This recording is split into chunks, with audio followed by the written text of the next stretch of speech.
We're on.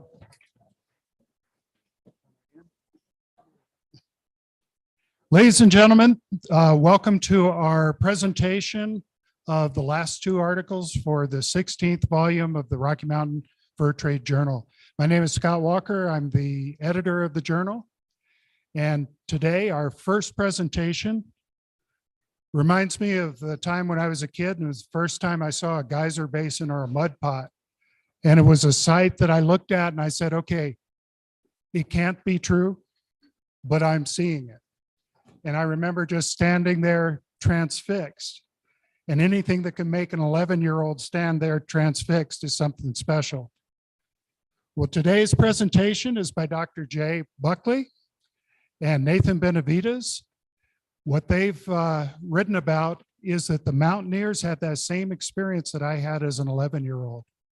And they left the first descriptions of what would become a national treasure, Yellowstone National Park. So I'll turn it over to Jay and Nathan.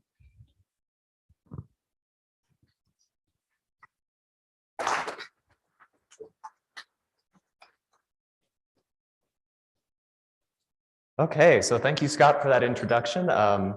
Like he said, my name is Nathan. Notice how I don't have a little doctor in front of my name, so I'm not quite there yet. I started this project as one of Jay's research assistants, and I'm very happy that I got to participate in it in the way I did. And so I'm going to provide a little bit of our introduction.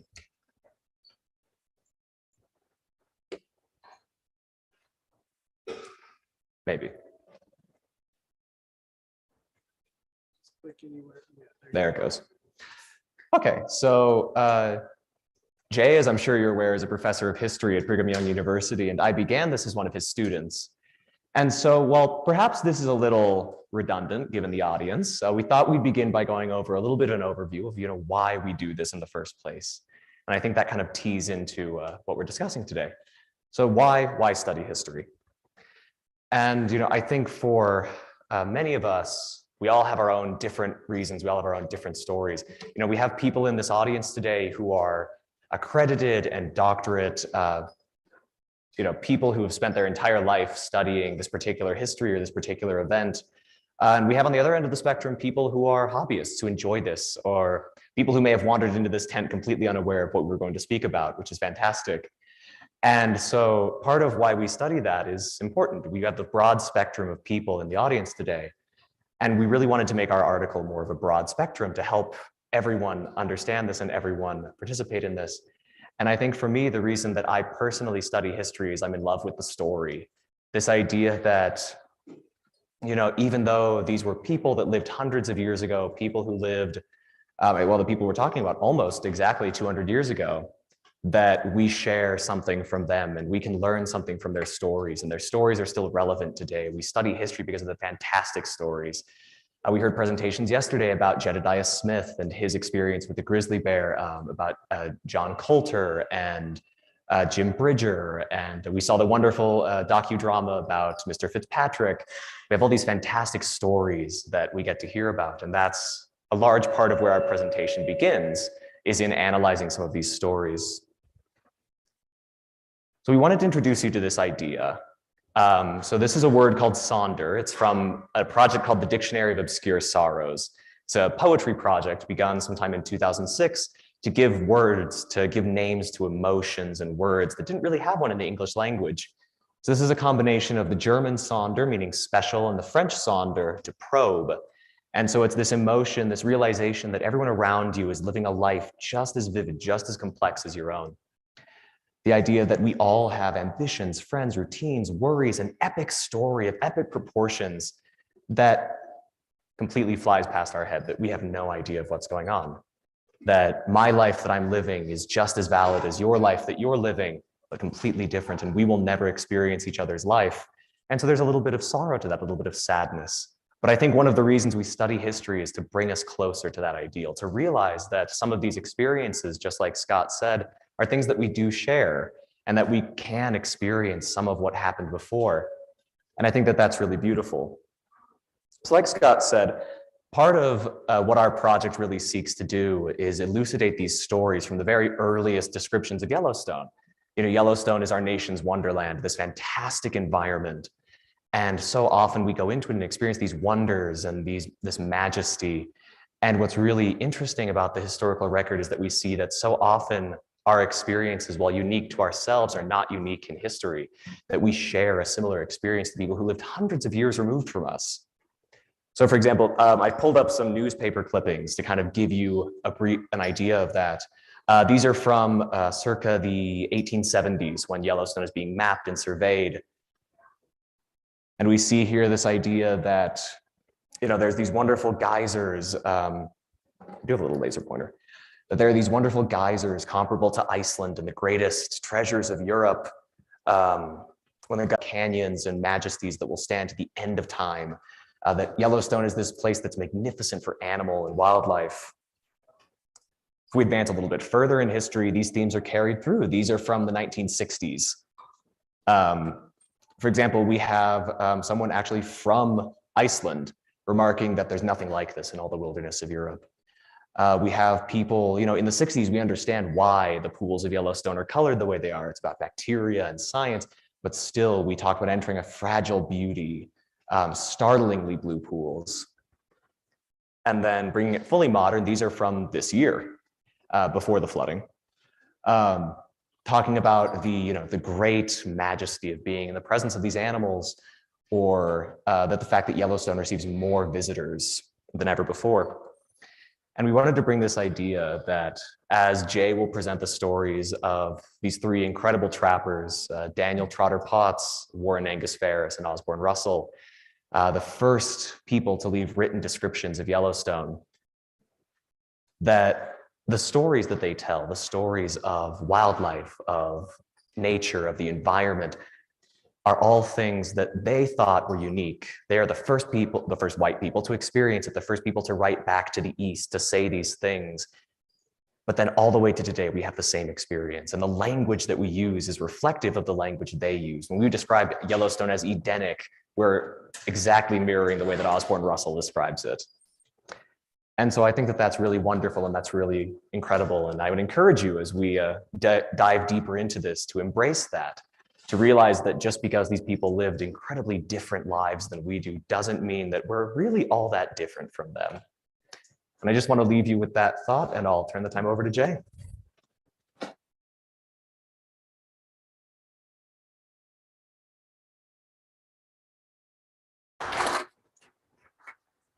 Didn't he do a great job? Thanks, Nathan. I'm excited to be here with you and to share these mountain men depictions of Yellowstone over 200 years ago. We have a sign out front commemorating the 100 years of Sublette County. You're well aware that Yellowstone's celebrating its 150th birthday. So we're going to transport you 50 years before Yellowstone was birthed and talk about how people envisioned it and these written descriptions that were left. We're going to start out with Lewis and Clark, because as the past president of the Lewis and Clark organization, I'm duty bound to bring them into every lecture. But certainly they had some connection to Yellowstone. They learned about the sheep-eater Shoshones, the Crows, and other native peoples who called this place home. And there's a new atlas of Yellowstone that just came out in a second edition, and they've gone through and looked at the native names for places. In fact, one of the recent mountains in Yellowstone was changed to a different name last month. And so it's pretty cool to see, the place where the mud is, or the water's really hot here, or the water never ends. And they're very descriptive, the black overhanging cliff of Obsidian Cliff.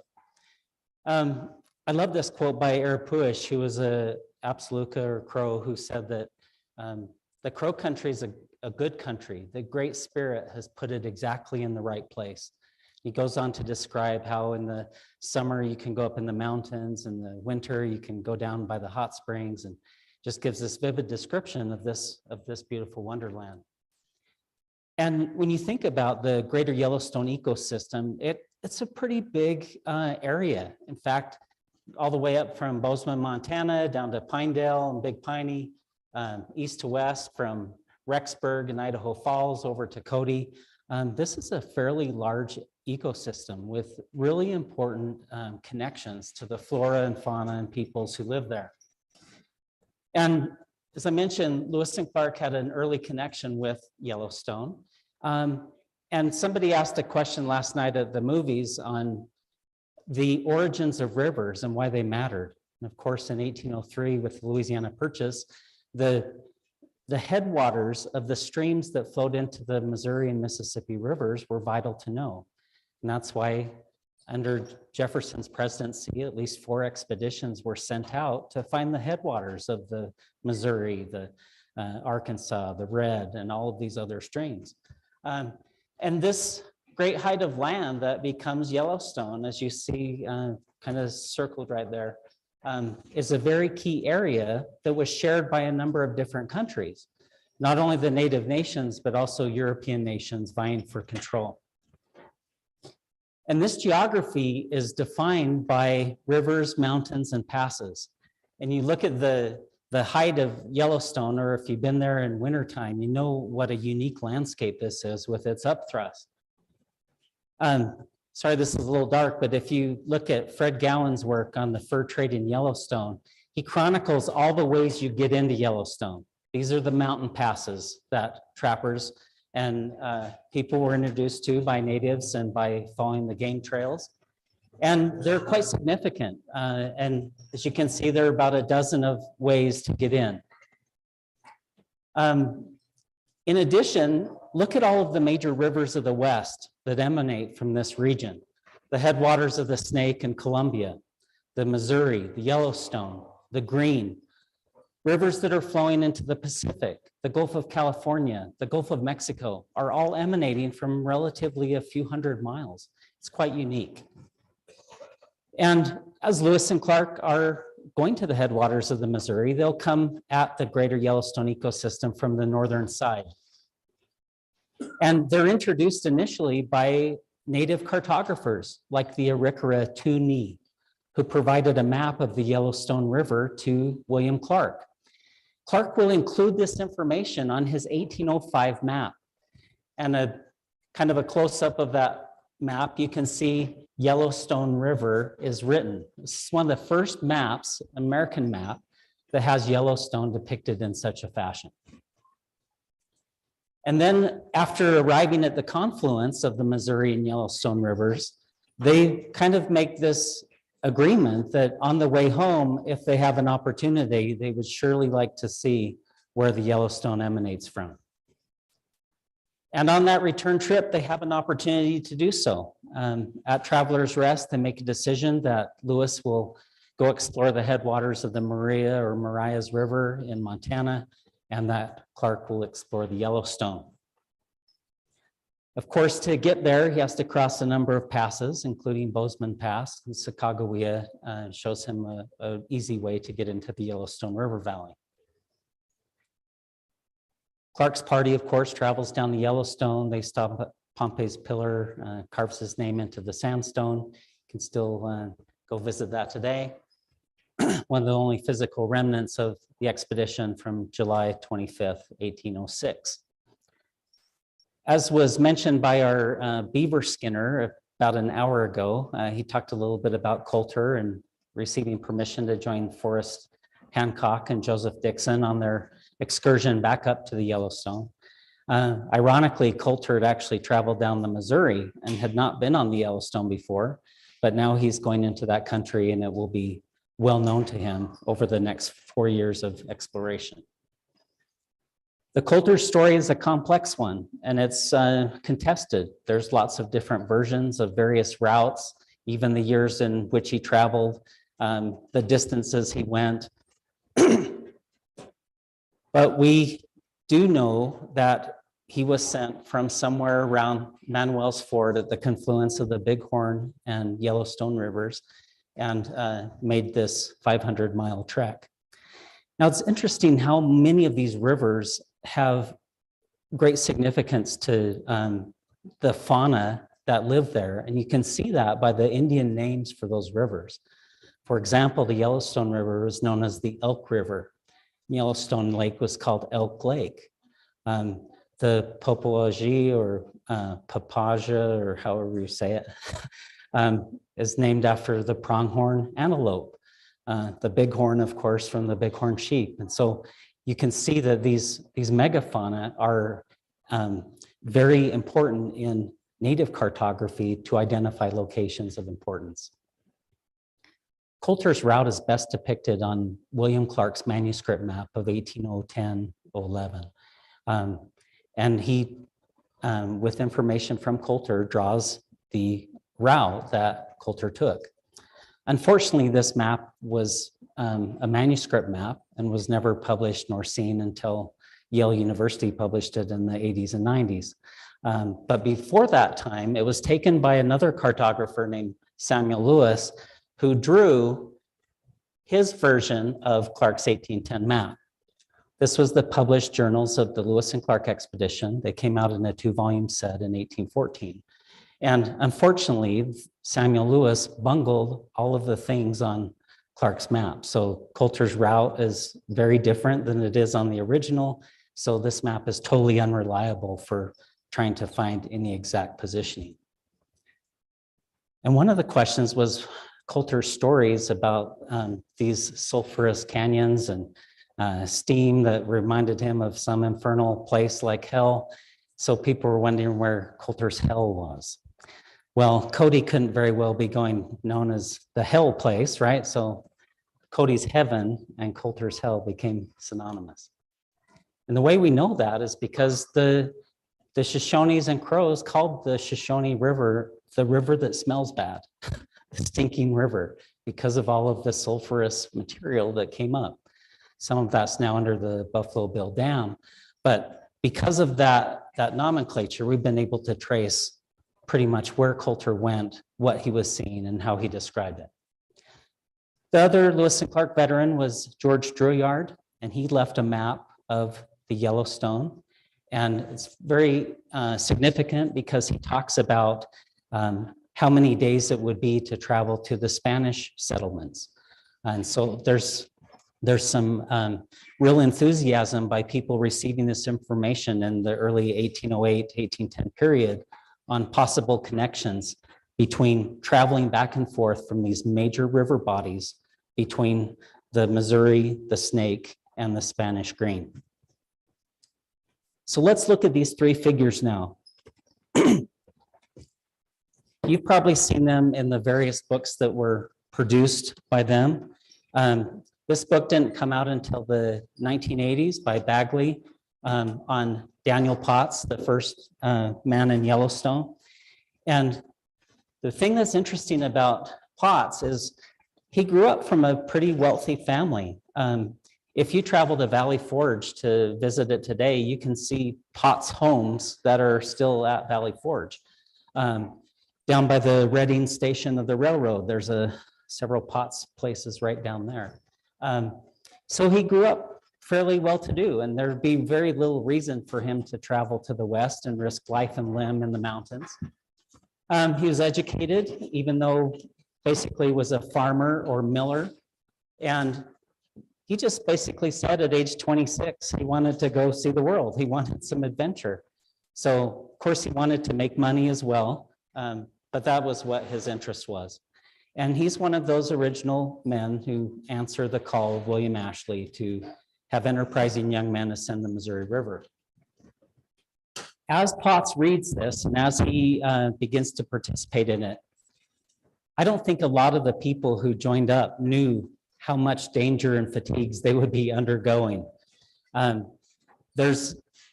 the time that the first expedition that heads upriver in 1822, there's a great majority of the group that defects before they ever get to North Dakota. There were people that said, this is way harder work than we anticipated. And so Potts was one of those who defected. He got down the Missouri about 450 miles and another Ashley boat was coming upstream. At that point, he was so emaciated and nervous, he re-upped and signed up with the company again. He'll spend the next years in the mountains. We doing okay on audio, or should I? Okay. But these are some of the other individuals that were part of this trade. He'll particularly spend a lot of time with John Weber's group, Jedediah Smith, Thomas Fitzpatrick, Robert Campbell, some of these well-known figures of this early 1820s era. And what's important is because he was educated, he wrote letters every year at the Rendezvous to his family. And we have every one of those letters, those 5 letters between 1824 and 1828, in which he tells about the year. It's kind of a 3 or 4 page summary of what happened. And there are fascinating details in there, like the Hugh Glass saga is in one of the letters. Attacks by the Blackfeet is in another letter. But in his 1827 letter home to his brother Robert, he's one of the first persons to describe his time in Yellowstone.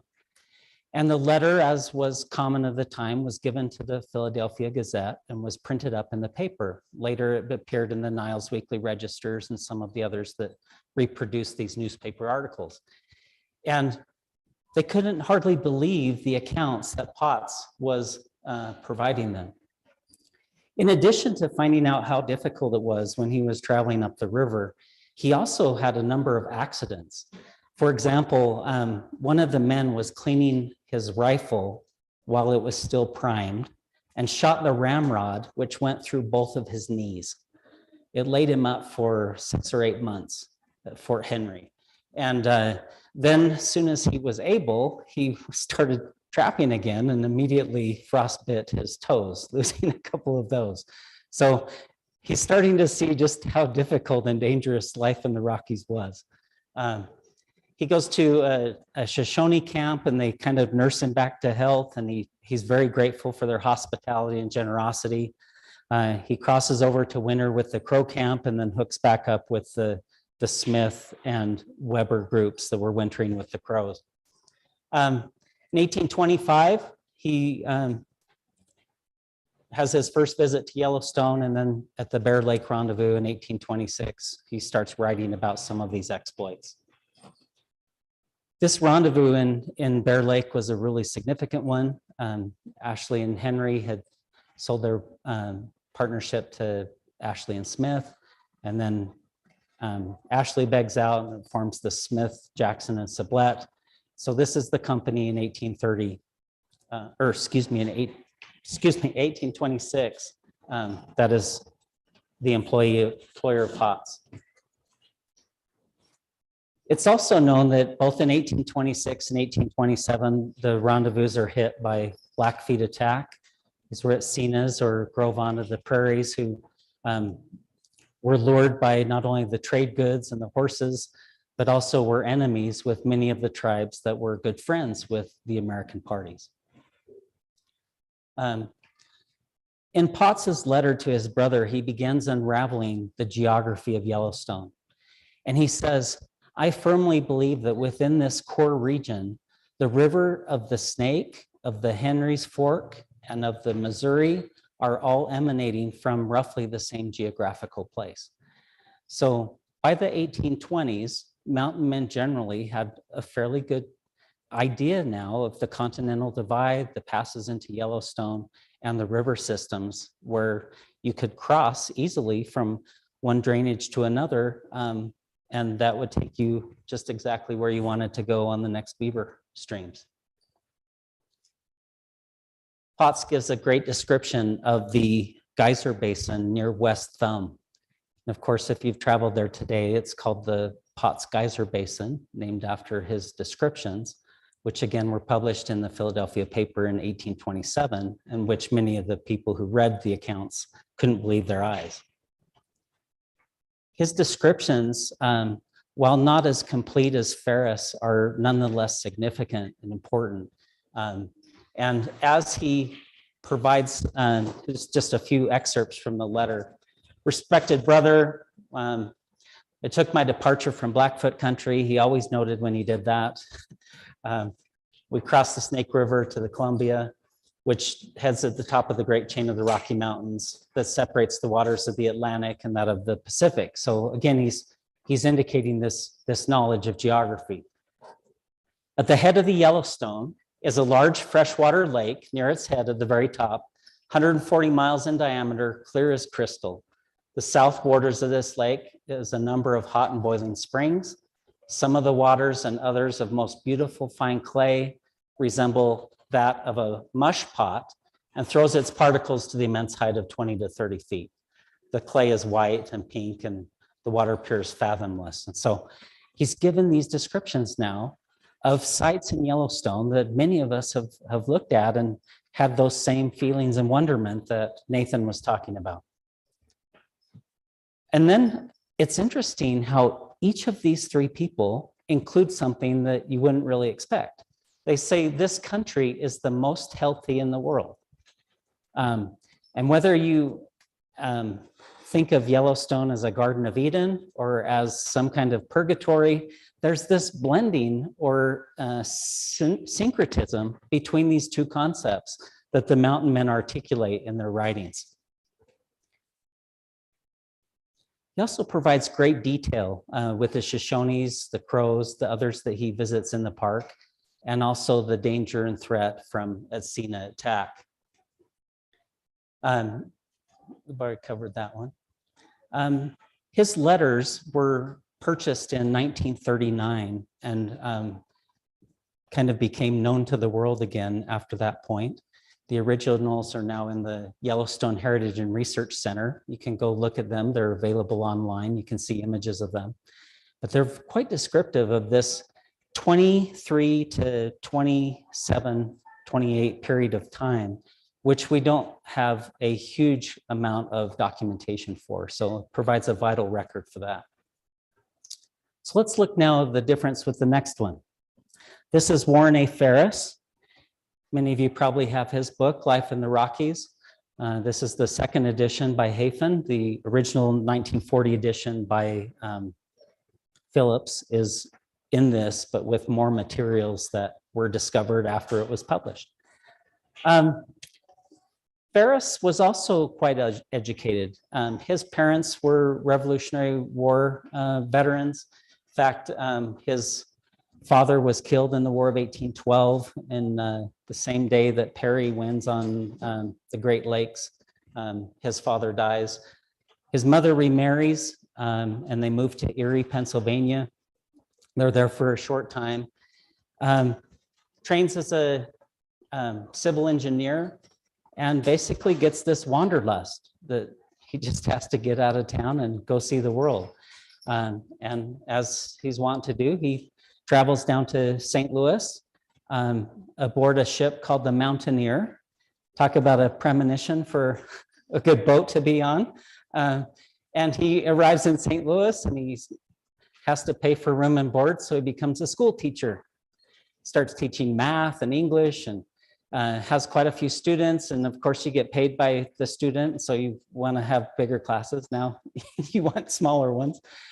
Unfortunately, he was kind of mean as a teacher and he would yell at the kids. And one day he lit into one of the students and the next day nobody came to class. The word had gotten around and everybody dropped his class. So he joined up with Pierre Chouteau's new Western Department of the American Fur Company. Fontenelle and Drips were heading up in the spring and he's going to join with them. And they embark in mid-February of 1830. For the next 5.5 years, Ferris will spend his time in the Rockies, and he keeps a very detailed journal. It's one of the finest accounts we have of that first 5 years of the 1830s.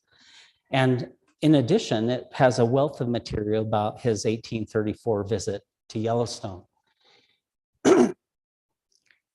He finds out about Yellowstone just a few miles from here at the 1833 rendezvous. People were sitting around the campfire telling stories, just like they're doing tonight at 8 o'clock. You can come join us. And he was hearing these tales of Yellowstone and he was incredulous and said, these can't be right. They're just making this stuff up. And there were like 20 trappers and they're like, no, this is it, this is it. So he doesn't know if they're yanking his chain or if these are really true things. And the next summer he decides that after the spring hunt, he's gonna go check it out for himself. So he does. And he says that these accounts that were so astonishing, he's got to find out if they're true. So some people say that he was perhaps the first tourist because he's going there to just see it. He's heard the stories and now he wants to go see it. And boy, the things that they had talked about were surpassed by what he found. And he says, from the surface of a rocky plain burst forth columns of water of various dimensions projected high in the air, accompanied by loud explosions and sulfurous vapors were highly disagreeable to the smell. He's the first to use geysers in the descriptions of these fountains, and just leaves some really remarkable records. Now, this journal that he had written, he was preparing for publication. And when he left the mountains in 1835 to help settle his stepfather's estate in New York, he traveled back to Buffalo and he begins writing up a fair copy of his journey. He also began drafting a map of the fur trade country. And he was trained as a cartographer. And so this was a wonderful experiment for him to do. And unfortunately on both counts, his journal and his book and his map were not published for over 100 years, till 1940, when it's finally published. But had it come forth in the 1830s, it would have provided the best information and detailed descriptions of the fur trade that had been in print at that time. And part of the reason it wasn't published is the press that he took his manuscript to had just made an agreement with Washington Irving to publish The Adventures of Captain Bonneville, which was a contemporary piece. Bonneville had been in some of the same locations as Ferris, and Irving had a leg up in the publishing world because of his reputation and experience. So the press said, no, we already have it covered, so we don't need your account. Well, Warren's brother Charles had gone down to Texas, and he convinced Warren that there was a lot of future in Texas, and that with his skills, he could become something. So he traveled down to Texas and he began surveying land. In fact, he surveyed most of Dallas and all of the surrounding region there and became probably one of the most well-known cartographers of Texas in the 30s and 40s.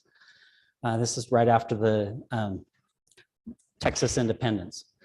And so he begins to kind of make a name for himself, but he still isn't able to find someone to publish his work. His brother Charles knows how much time and effort he spent on that. And he had just returned to Buffalo and became the co-editor of a periodical called the Western Literary Messenger. And so he starts serializing his brother's journal entitled Life in the Rockies as kind of little installments that would come out each time. One of the first issues that they have is this bottom corner here. And I'll show you a blow up of it here. It's entitled Rocky Mountain Geysers. It didn't attach Warren Ferris's name to it, so nobody knew who wrote this. But he leaves this depiction of his 1834 trip into the park with all of these geysers and vapors and things that he was experiencing. And eventually in 1900, Olin Wheeler, who was a kind of a Lewis and Clark guy in the Field and Stream, and he put together that Ferris had written this Life in the Rockies series and that this geyser was attributed to him. It's fortunate for us that they were published in the Western Literary Messenger because the original manuscript is no longer extant. We don't know where it is. And for many years until 1940, we didn't know where the map was either. So both of these things had been separated and lost. But this is some of his descriptions. When I rose in the morning, clouds of vapor seemed like a dense fog to overhang the springs, from which frequent reports or explosions of different loudness constantly assailed our ears. I immediately proceeded to inspect them and might have exclaimed with the Queen of Sheba, when their full reality of dimensions and novelty burst upon my view, the half was not told me. So here he's revealing that all these campfire stories he'd heard by his friends of the mountain men had totally been blown away by his trip to Yellowstone. His map is one of the only extant maps we have of the fur trade era, drawn between 1825 and 1840, the Rocky Mountain period. And it's phenomenal. There are over 416 details on it. Over 234 are labeled or identified. He's the first to use Yellowstone Lake on any map of the era. And there's just a lot of important information that are contained in the Ferris map. The original now resides in the special collections at Brigham Young University. It's available online. You can look at it. You can zoom in. It's just astounding to see how well he knew that country. I've already talked a little bit about how his material was eventually published in 1940. Let's turn now to our third character. This is Osborne Russell, Journal of a Trapper. He's one of my favorite accounts of the fur trade. I just find his writing very engaging. He's unassuming.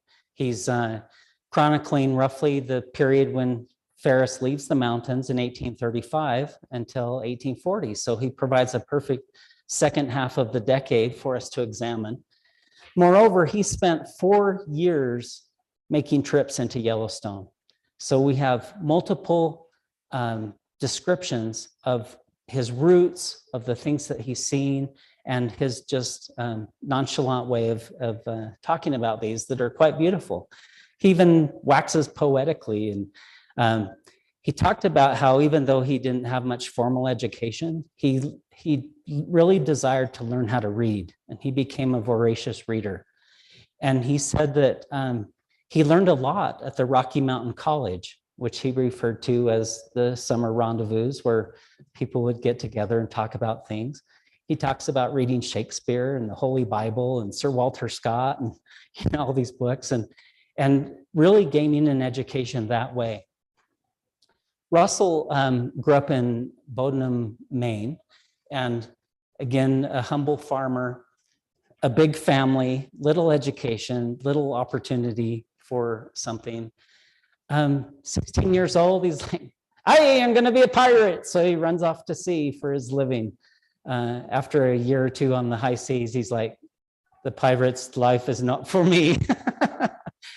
So he comes back to shore, but he still has this wanderlust. So instead of turning to the water, he turns to the land, he heads west, and eventually meets up with Nathaniel Wyeth, who had just formed this Columbia Fur Company and was headed out to the Rendezvous.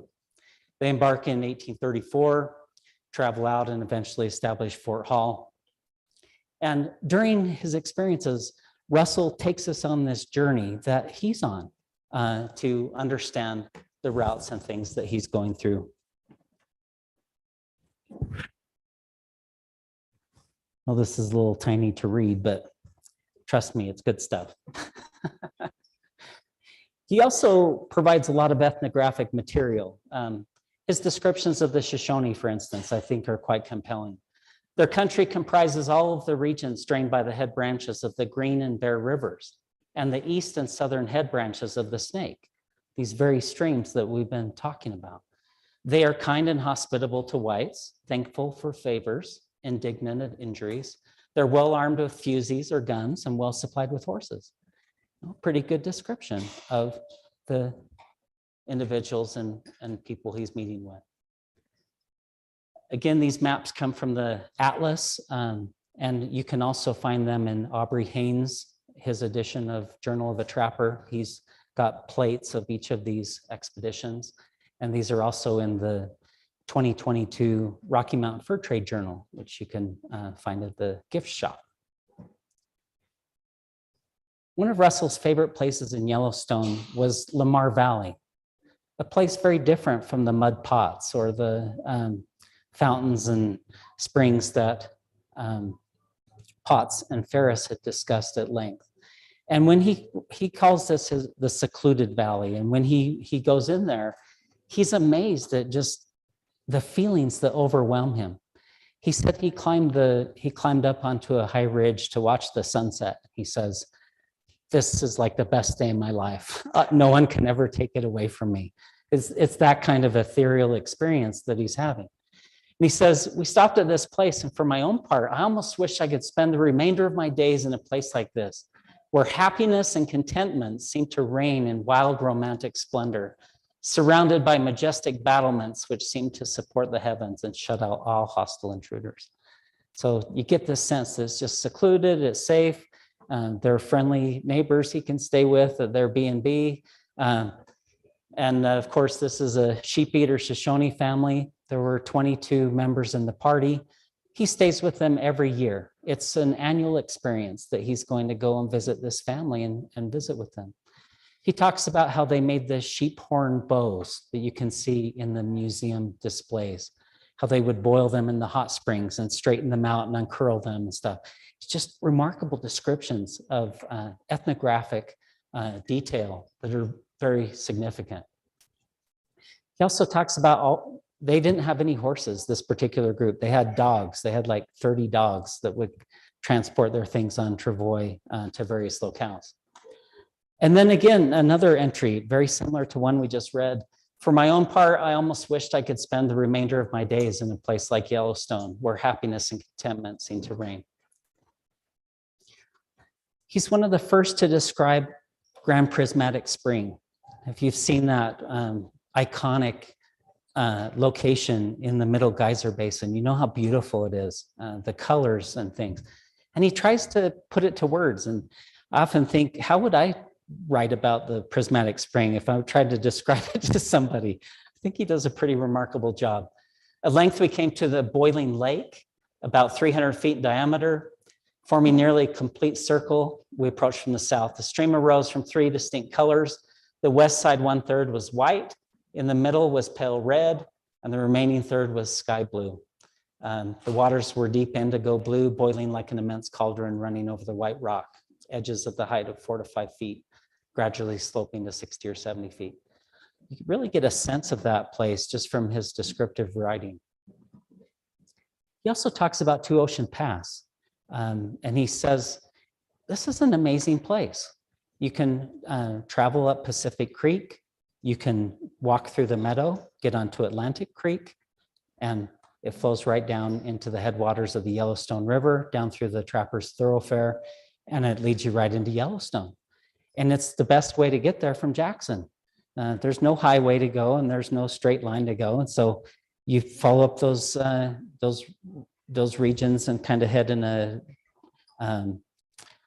northeasterly direction, and it takes you right to where you're headed. He also said that a 12-inch trout could jump from one stream to the other. So if it started out in the Pacific, it could end up in the Atlantic without too much difficulty. So it's kind of fun to think about a place like this that is pretty remarkable. He also gives amazing descriptions of the fauna. You know, now when someone goes elk hunting and they get a big 6x6 or 7x7, they feel really good about, wow, I got something special. He writes about shooting the fattest elk he's ever seen. It was a 14x12. Think of just the immensity of how big that elk must have been. And there are a lot of ecologists who have looked at Russell's journals to trace the migration patterns of animals, to try to identify perhaps how many animals were in certain regions at different times. And again, his wildlife interactions have enabled ecologists to look at bears, elk, bison, deer, wolves, beaver, and identify some of these areas in the park that were very prevalent. In his appendices, he laments that the bison are becoming a stranger. He's probably thinking about the Snake River Valley, which once had held numerous bison, but after Fort Hall, within a few years, bison numbers plummeted precipitously.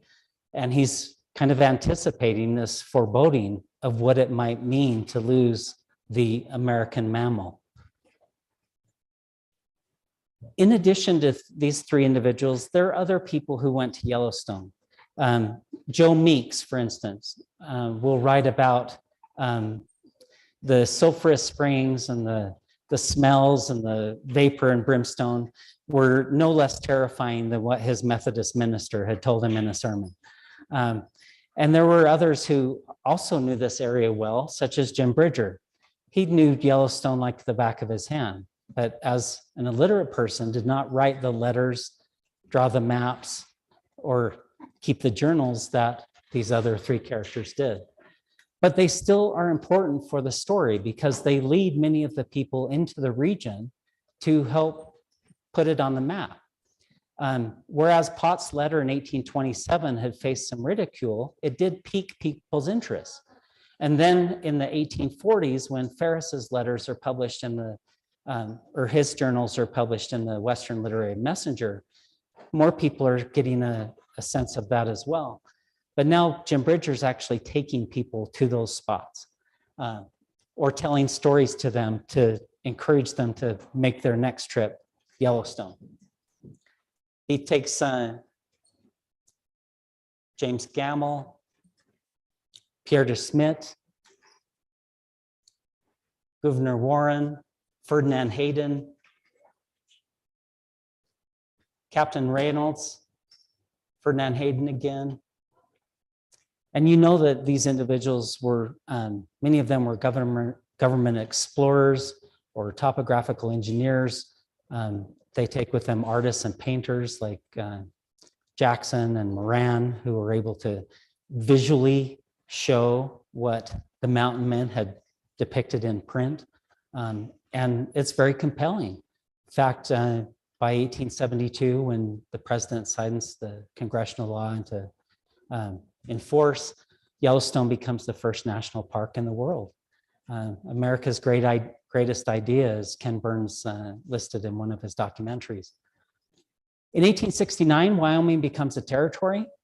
You'll notice that Uena County at that time was much bigger than it was today. Went from Evanston all the way up through Yellowstone. Sweetwater County takes in Pinedale, while Uena County took in Daniel. So the dividing line is just a few miles from here. And by 1872, Yellowstone enters as the first park. Of course, this act of Congress for the benefit of all people set an example for the world to follow. And without the mountaineers like Daniel Trotter Potts, Warren Angus Ferris, and Osborne Russell, if their materials had been published sooner, perhaps there would have been even greater interest sooner to conserve the wonders of Yellowstone. I want to thank Clint and especially editor of the journal, Scott Walker, for their excellent job and help. Thank Nathan for his assistance in doing some research and drafting. And also want to dedicate this to my mentor, Fred Gallons, who loved Yellowstone very much. He's unfortunately not able to be with us right now, but I know his heart's here. So thank you. Thank you, Jay and Nathan. Questions? Do you want to get the other one loaded? Do you want to load his while I'm answering questions? Okay. So Jay, you talk about the presence of the Shoshone in Yellowstone, but of course we know Jed Smith spent his very first winter in the Rockies just east on the Shoshone River, which some people will say is part of the greater Yellowstone area, and of course Colter's Hill gets named for that as well, and they're with the Crow. We have the Blackfeet that are north and a little bit west of there.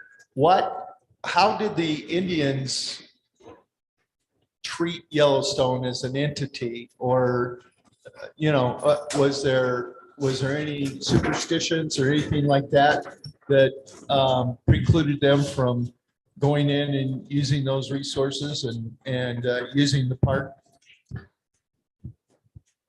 There were a few people who wanted to remain year-round in Yellowstone just because of the severity of the winter. So they would migrate in and out of the park just as the mammals they were following. Not saying that there weren't people who stayed there year-round, but you see a lot more influx in the summertime of this wonderland, the Garden of Eden, where there's so much megafauna that tribes from all of the surrounding regions of Montana, Idaho, and Wyoming are coming to benefit from nature's bounty. So that's kind of why it became a contested space. And then you add into the mix the Blackfeet from Montana and the Atsina, who were part of that confederacy, or Gros-Ventre of the Prairie.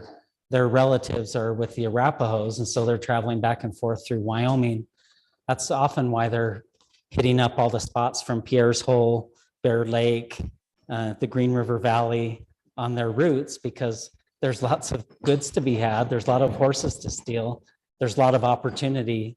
And so that's why there's so much conflict between the mountain men and Blackfeet, is just that series of events. Does that help a little bit? Other questions? How many of you have been to Yellowstone? How many are going back? Yay. Thank you, Jay and Nathan. Thank you very much.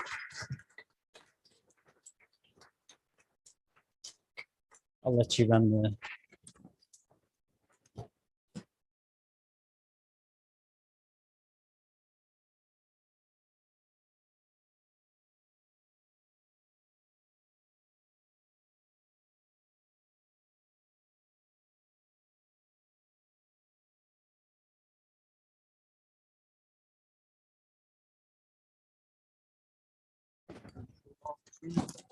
Okay.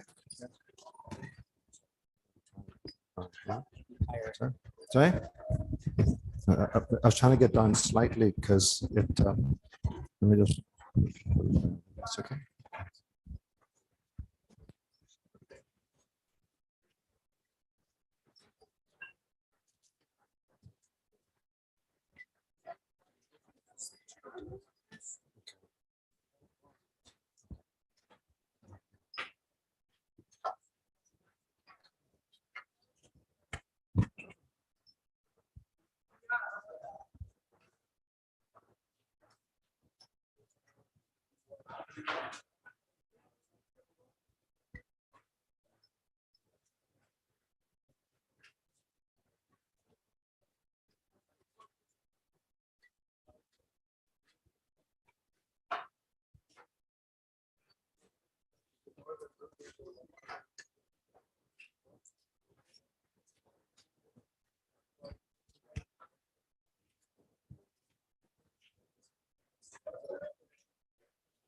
Ladies and gentlemen, we'll be starting the second presentation this afternoon. And when I first started reading journals and diaries of the fur trade, the rendezvous years, something that I picked up on between the journals, anyone who described how the mountaineers got from Missouri out to the rendezvous site for that particular year described a very similar experience as to how the caravans that carried the goods out to rendezvous were organized for safety and also just to make a potentially dangerous transit across a good portion of our continent so that they could make it to the rendezvous. Now, it turns out that wasn't by accident. Our next article, The Ashley System by Alan McFarland, shows how Ashley was the originator and popularizer of certain habits of safe travel across the prairies. And Alan has found some things that I've never seen before that indicate that Ashley really was the one that got this into popular practice. So I'll turn it over to Alan. Thank you, Scott. Before I start, I have to warn you, I was last here giving a paper in 2019 on Sir William Drummond Stewart. And the moment I started, the wind started. And I ended up with the entire PA system crashing, standing down here, shouting at everybody in a howling gale as the tent attempted to lift. I see we're due some wind later, so don't be surprised if all this starts off again. Right, General William Ashley is a key figure in the Rocky Mountain fur trade history.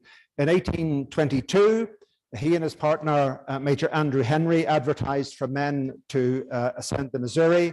and they would form trapping brigades. When I began studying the fur trade era, I was struck by the military technology. General Ashley, Major Henry, brigades. These ranks are genuine military commissions, but others that appear in accounts, Major Sublette, Captain Drips, are ranks given in relation to the level of a trapping brigade command that the individual had. The journal article examines Ashley's experience in the fur trade, his experience in the War of 1812, and how his background allowed him to develop a system for keeping trapping brigades and resupply caravans safe on the move. The Ashley Henry Company hoped to capture the fur trade on the upper Missouri. They traveled by keelboat and set up a fort, Fort Henry. So they went up the Missouri from St. Louis up to the junction of the Yellowstone and the Missouri up here, set up Fort Henry. Ashley went down the river, leaving Henry in charge of the trapping brigade over the winter, and in 1823, Ashley was bringing a resupply keelboat up the Missouri when he had a battle with the Arikara. That battle effectively closed the Missouri, and the party was obliged to go overland. They got as far up as where Pierre currently is here. They're just north of there. It's actually in the middle of the Wye Dam at the moment, the site. They then had to abandon that and head overland to the trapping grounds. After a troubled winter, losing men and supplies, Andrew Henry came back to St. Louis and retired from the fur trade. Ashley then began the overland system to resupply the trappers in the mountains. He held his first trappers' fair, the Rendezvous, in 1825 on Henry's Fork of the Green River. This freed Ashley from supplying and maintaining fixed trading posts and allowed him to trade with both trappers and natives at a site that suited each year's business needs. Ashley's second innovation was organizing a yearly caravan to transport supplies to the trappers, then haul the furs back to the settlements. This allowed mountaineers to stay in the hunting grounds, keeping their traps in the water, and leave it to others to transport the furs back to Missouri. Overland travel had its own costs and risks. Firstly, a mule train needed more men to carry the same amount of goods as a keelboat. The total quantity of goods had to be broken down into loads small enough to be distributed amongst the pack animals, which in return required multiple packers. Secondly, the route to the mountains crossed 1,000 miles of remote, potentially hostile territory, claimed by the tribes who far outnumbered the caravan personnel and might or might not be friendly. Between November 1824 and September 26, Ashley spent 15 months in the field, personally leading the caravans that supplied the 1825 and 1826 rendezvous. Following the 1825 gathering, he and his packers hauled the returning furs overland to the Bighorn River and making the trip down by water. In 1826, however, both the outbound and return trips were made overland. Ashley could rightly brag that he and his men traveled from the settlements to Bear Lake in today's northern Utah in 78 days and made the return trip in 70 days. The last year Ashley personally traveled to the rendezvous was 1826. However, the brigade leaders of 1827 and successive years used the methods he perfected. As fur trade historians, I have to say we're very lucky, because Ashley's system for outfitting and protecting the trapping brigades was set out in his letter to General Alexander Macomb, Commander-in-Chief of the US Army, written in March 1829.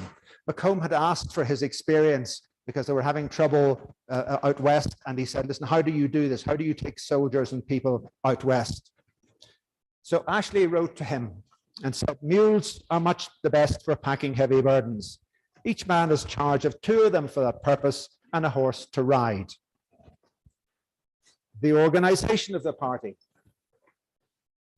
say 60 or 80 men, 4 of whom, the 4 most confidential and experienced number are then selected to aid the command. The rest are divided into messes of 8 or 10. A suitable man will be appointed at the head of each mess, whose duty it is to make known the wants of his men, receive supplies for them, make distributions, watch over their conduct, enforce order, etc. When the party reaches the Indian country, great order and vigilance in the discharge of their duties is required of every man. A variety of circumstances confines our march, very often in the border of a large watercourses. When that is the case, it's found convenient and safe, when the ground will admit, to locate our camps, which are generally laid off in a square, so as to make the river on one side. On arrival, the camping ground, the position of each mess is pointed out, where their packs, saddles, etc. are taken off, and with them the breastwork immediately put up to cover them from a night attack by Indians. At daylight, when in a dangerous part of the country, 2 or more men are mounted on horseback and sent to examine the ravines, woods, hills, and other places within striking distance of the camp, where Indians secrete themselves. Before the men are allowed to leave their breastworks to make the necessary morning arrangements before marching. In the line of march, each mess marches together and takes their choice of position in the line according to their activity in making themselves ready to move. Viz. The mess, first ready to march, moves up to the rear of an officer who marches in front of the party, then takes choice of position in line, so that they all proceed in line as formed, and in that way they march the whole day. Now, clearly, if you have some laggards who are slow getting up in the morning, you're going to be in dust all the way for that day's travel. Spies are sent out several miles ahead to examine the country in the vicinity of the route, and others are kept at a distance of half a mile or more from the party, as the situation of the ground seems to require, in front, rear, and on the flanks. In making the discovery of Indians, they communicate the same by signal or otherwise to the commanding officer with the party, who makes his arrangements accordingly. In this way, I have marched parties of men the whole way from St. Louis to the vicinity of the Grand Salt Lake beyond the Rocky Mountains, remained there 1 month, stopped on the way back 15 days, and returned to Lexington in the western part of Missouri in September. Now, that is a fairly comprehensive description of how all this happened. So where did Ashley learn all this stuff? Because it's clearly a military system. And the answer, I think, is through his experience in the military. It's not clear when William Ashley joined the Louisiana militia, but in June 1807, he resigned in protest at the sacking of his commanding officer, the famous jeweler, John Smith T, as in jeweling, this sort of stuff, not a jeweler. John Smith T is famous, I think, for killing about 17 men in a duel.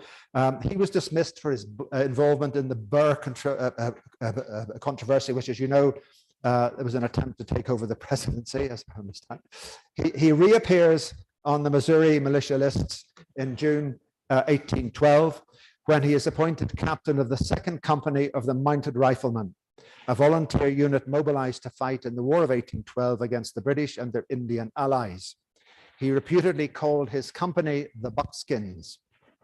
With an increased threat to St. Louis, on March the 20th, 1813, Ashley's company was mustered for active service in the St. Louis area.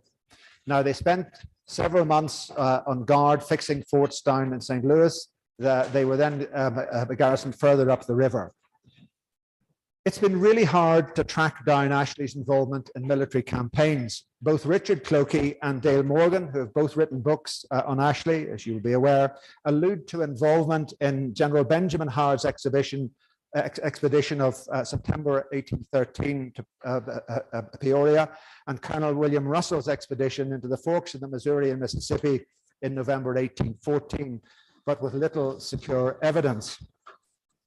I want to quick look at these very quickly. The Howard expedition basically left St. Louis. It had 2 prongs. One was going up the Illinois River here, Peoria, and the other one was going up to here, crossing the river and marching by land, this one by boat, by land. Howard advanced to Portage de Sioux, which is just north of St. Louis, with a 1,300 strong military expedition to pursue warring Indians in Illinois. The expedition built Fort Clark and Peoria Lake, burnt several Indian towns, and captured caches of corn as the tribes retreated in front of the advancing troops. With cold weather settling in, Howard departed on the return journey to St. Louis on October the 15th and was back at Camp Russell by October the 21st, 1813. Camp Russell is just down the other side from St. Louis here, having spent a month in the field. And Ashley is likely to have served under Colonel Alexander McNair on that expedition. The next one, we have indications of him taking part in this is an old map. This is an Indian trail here down to Arrow Rock from up here, right, St. Louis again. Where are we? Sorry, St. Louis here. This is the trail here down to the Missouri, and that's what they were worried about. Both in Illinois and in Missouri, the Sac and Fox tribe were very active fighting on behalf of the British. And they had begun raiding down this road here, down onto the settlements at Boonville here. And Colonel Russell was sent out to try and sort them out. He departed St. Louis with roughly 300 rangers and volunteers to intercept Indian insurgents from Rock River who had been attacking the Missouri settlements. And as you see in the journal, it goes into a lot more detail. The article gathers together a strong circumstantial evidence that show that Ashley did actually take part on these two expeditions. Following the reorganization of the Missouri militia in October 1814, Ashley was promoted lieutenant colonel and given command of his own regiment, the 6th County of Washington. And the 1st Battalion of that regiment was commanded by his friend and future fur trade colleague, Major Andrew Henry. In July 1817, Ashley was promoted to colonel and colonel commandant of the 6th Regiment. And by July 1821, he had been promoted to brigadier general and was commanding the 1st Brigade of the 2nd Division Missouri Militia, and henceforth used the title General Ashley. In commemoration of the, so I had a commemoration service to Ashley following his death in 1838. The Reverend W.G. Elliott commented, and these are, sorry, that's the, just very quickly, this is the Russell expedition. Went from St. Louis up to this area here and back down to the area of Boonville here. So Elliott said to him, at a time when General Ashley was engaged in the fur trade, it was conducted very irregularly. There was nothing like regular systems of rules by which the different trading parties were governed. Every leader followed his own plan, and of course, the difficulty of giving satisfaction to the men employed was great. Besides many other inconveniences resulting from the want of a system, this defect was supplied by General Ashley, i.e. solved the problem of all the different systems being used going into the mountains. He kept his men under unusually strict rules and subjected them to thorough discipline. There was more regularity in his camps and order of marches than ever existed before this time. He drew up and published among his men a code of rules for the better maintenance of order. And so successful was he in their administration, and so well-founded in justice did they prove to be, that they have since been gradually adopted by all American traders to the mountains and have been followed by many of the English. The article has a number of examples that demonstrate the Ashley system in action, with trapping and supply brigades moving from St. Louis to the mountains.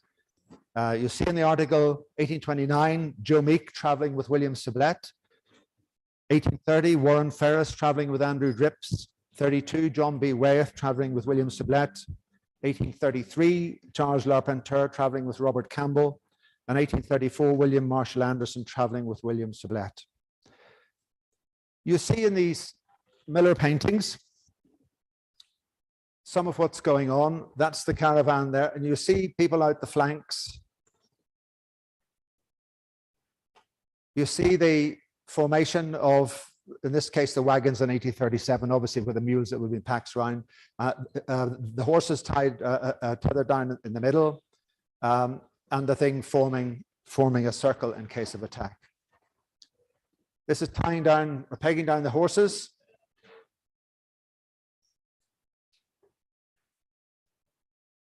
Then at dawn, up and at 'em, trying to get everybody organized and ready for the day.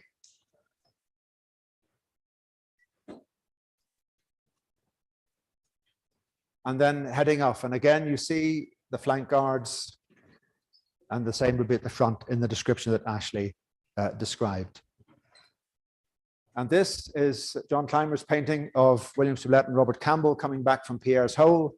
And you get the idea of the long lines of folks involved in this sort of transport. So William Ashley played a key role in ensuring the efficiency and safety of trapping and trading brigades traveling to and in the Rocky Mountains.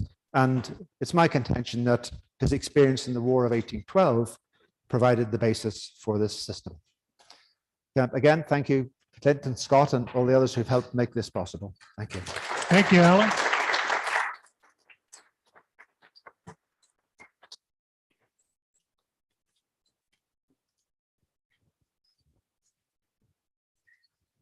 So Alan, first of all, I just want to say thank you so much for showing, because I've seen those pictures over and over and over again, but I've never understood like how you pointed out that they're distributed and so forth. And so I just want to ask you a personal question. Are you a military retiree? I mean, because you seem to be a military historian.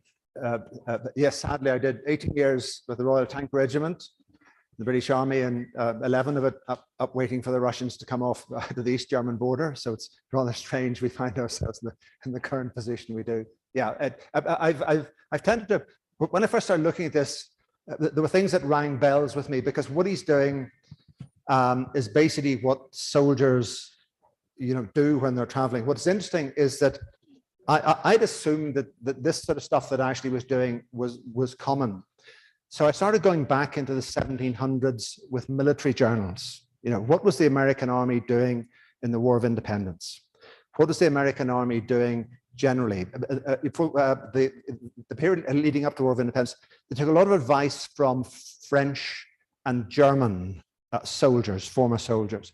So you see a lot of the actual guidance that they're getting are basically reproductions of French and German like manuals. There is an American one, but it's all to do with how you move a regiment of regular soldiers on the move. So everything is doing, the duty of the adjutant, the duty of this company sergeant major, it's not to do with taking wayward trappers that you've just hired in St. Louis out through what is, the moment you leave the call on the Kansas, hostile territory. And you see in the journal, actually, just, there's quite a lot of accounts, all those accounts that I mentioned at the end there. Some of them are fascinating.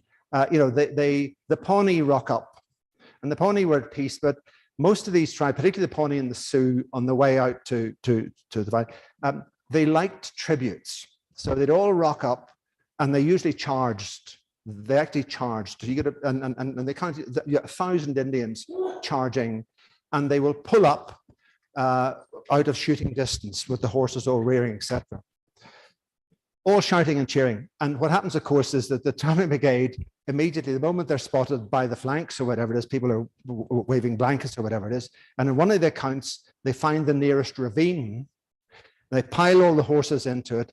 They take all the stuff off the mules and put it up on the edge of the ravine, and they all line up with the rifles. Because unless you did that, Bernard DeVoe has this lovely expression, the Indians played percentages. It's a really good expression. What they said was, they ascertained whether they were likely to win a particular. If they got two trappers, the chances are they would rob them. Depending on the tribe, they would kill them. But everything was tasted. So they would rock up. You then had a parley where Sublette went forward, and you had the pipe succession, and then they were expecting gifts, and the gifts were all laid out, and it's all described in the journal, and then they went away happy. And this happened time and time again to these caravans, where the tribes believed, you're quite right, these people were coming through their territory, so we want a bit of a tribute, we want something for us, for allowing you to go ahead without interfering with you. So there's quite a lot of military stuff involved in all of this and how they do things. But most of the stuff prior to this is regular army marching battalions around, and actually doesn't apply, or it's very difficult to apply. Some of the broader principles do, but to what's happening here. So it's Ashley who sets up this system. And you see in the journal, I examine like how he was able to do that, because the suggestion before I managed to gather this stuff up was that it wasn't quite clear whether Ashley had spent his time on the Missouri, just north of St. Louis, you know, wandering around. There was the odd reference here to it, but nothing actually gathered together in the one place. So hopefully I've gathered enough together in the one place that any reasonable reader would go, yep, he was out in the field, and that's probably almost certainly where he learned his trade as to how to go about this.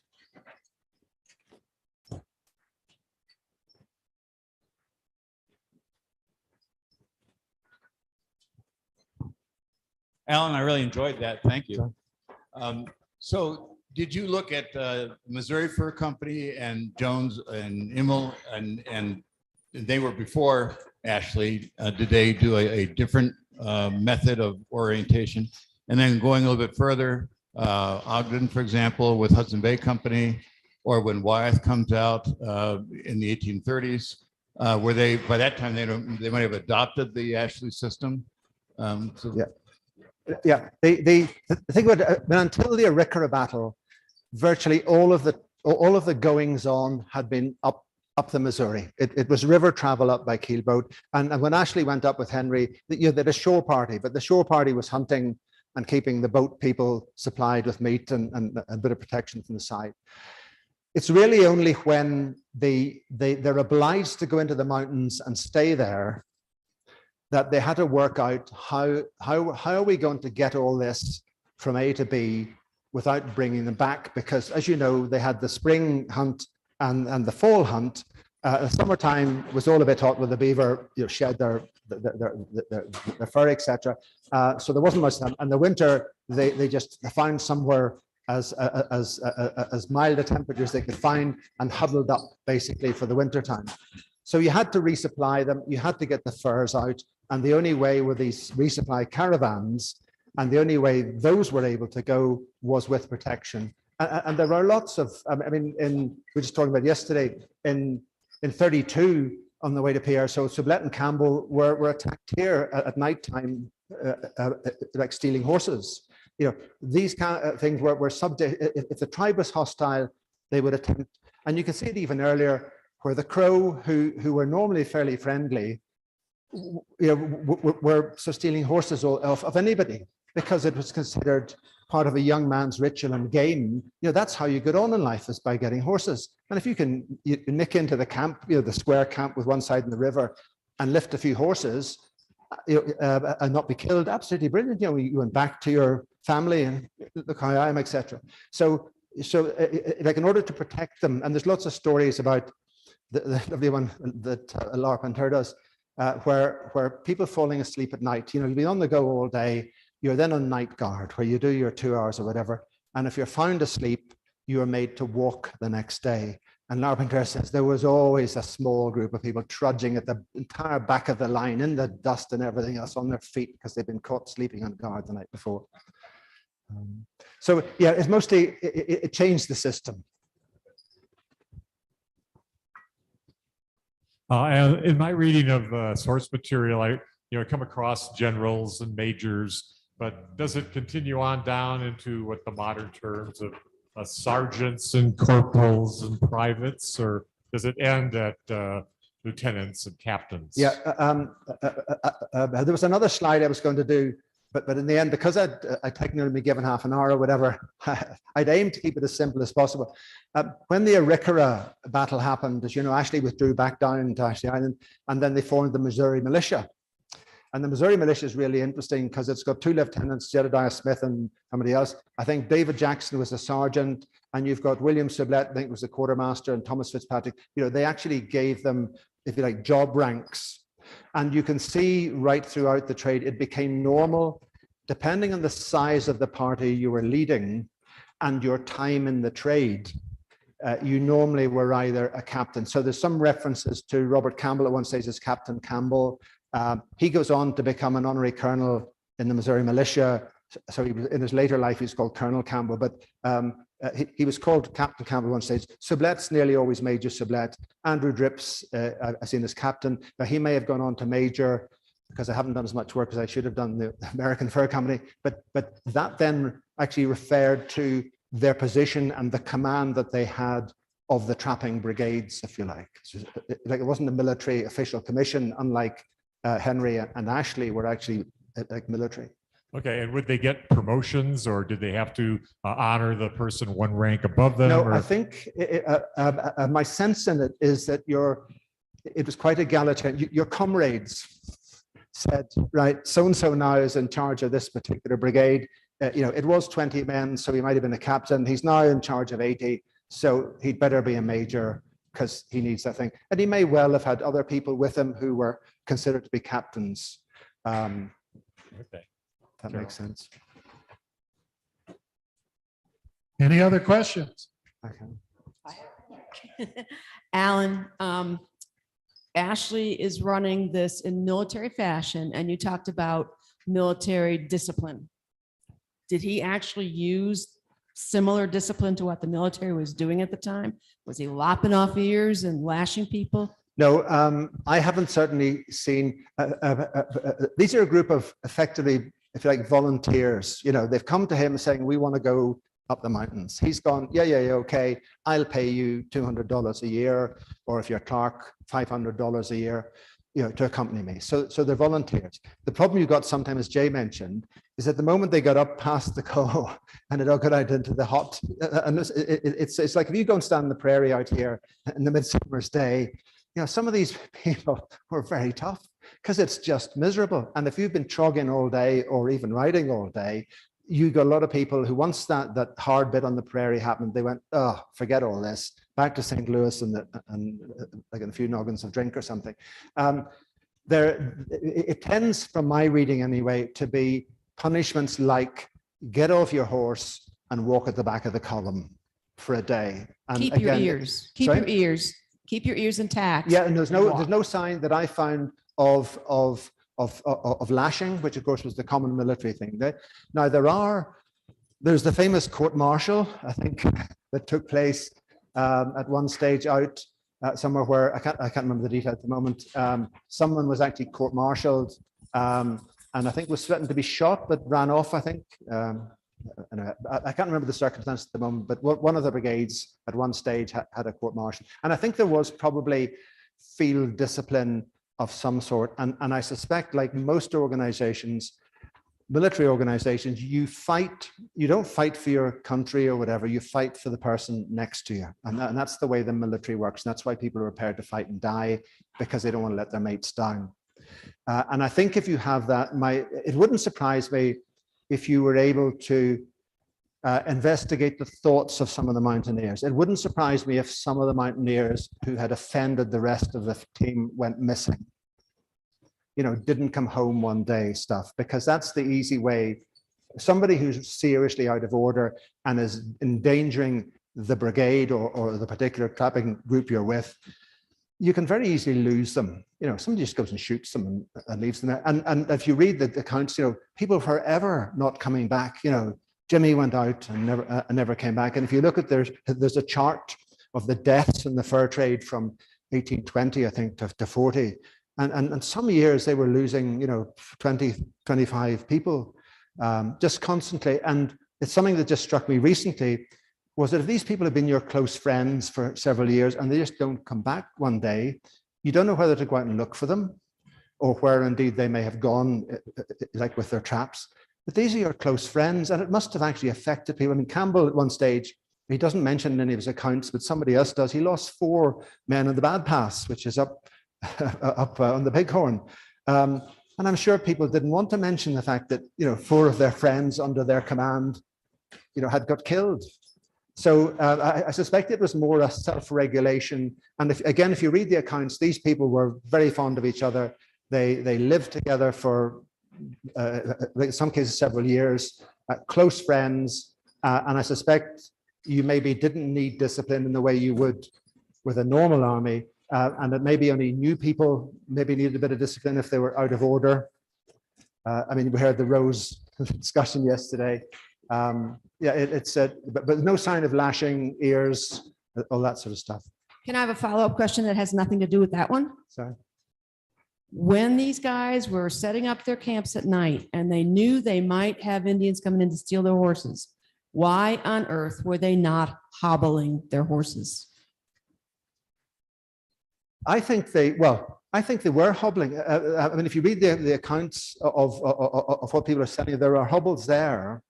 But they adopted this system. I think it's in the journal anyway. It's I think about a 30-foot rope, and actually describes the size of the pegs and the metal top that has to go on them and all this sort of stuff. And they basically took them out and you hammered them in, and your horse had a 30 feet circumference round of grass. Each horse had that. Now, there is a very good question why they didn't secure them even more. Why were they not had their horses like beside them? Because inevitably, and it is sort of weird that the Indians were forever able to get in under nightfall and run horses off. Now, they were absolutely past masters, this experts at night fighting, all of that sort of stuff. But you do wonder why somehow people just suddenly, I mean, there's groups after groups who suddenly lose all the horses and they end up sort of, trogging along with their traps and trying to cache their beaver and all this sort of stuff. And you wonder what, and the question I suppose is, well, maybe somebody fell asleep.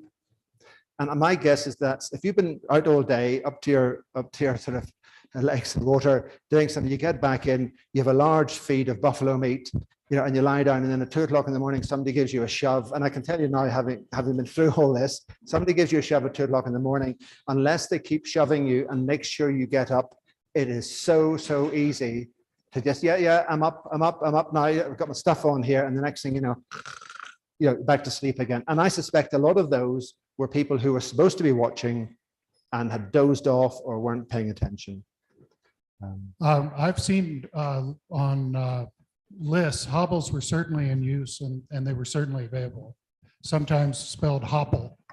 And I think that whether they just staked them and on a picket pin and the 30 feet of rope or added a hobble probably depended on their assessment of the risk.